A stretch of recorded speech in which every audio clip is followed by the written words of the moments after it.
In what way does your media product use, develop, or challenge forms of conventions of real media products? My magazine uses conventions of real magazines. I research the conventions of magazines by taking loads of magazines and then analysing them. The conventions were masthead, date, issue number, barcode, price, read line, strap lines, buzzwords, central image, contents page, double page spread.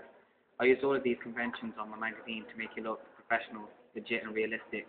On my front cover I used a masthead, central image, read line, strap lines, barcode, price, date and issue number. How does your media product represent particular social groups? My magazine represents a particular social group. That social group is rap and hip-hop followers. My magazine represents our social group as the type of magazine I did would be read by that social group. The genre of my magazine is rap and hip-hop music. Inside my magazine I produced a double-page spread about the 6 top artists of March 2010. I created 6 names, taken 6 photos of my friends and wrote a little bit of information of how they got into the top 6. By the content of the article it is clear the social group it represents my magazine would choose to read this article. What kind of media institution might distribute your product? My magazine will be distributed in 2 types of institutions, news agents and supermarkets. This is because these institutions distribute my genre of magazine and is where most people go to buy magazines. Who would be the audience for your media product? My target audience for my magazine is 14 to 30-year-olds. I've chosen this target audience as I think this age group is a big follower of rap and hip-hop.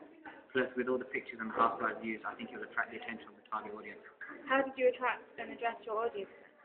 I attracted my audience by using bright and attractive colours, as well as pictures that stand out. The target audience for my magazine prefer lots of images and bright colours rather than loads of text and writing.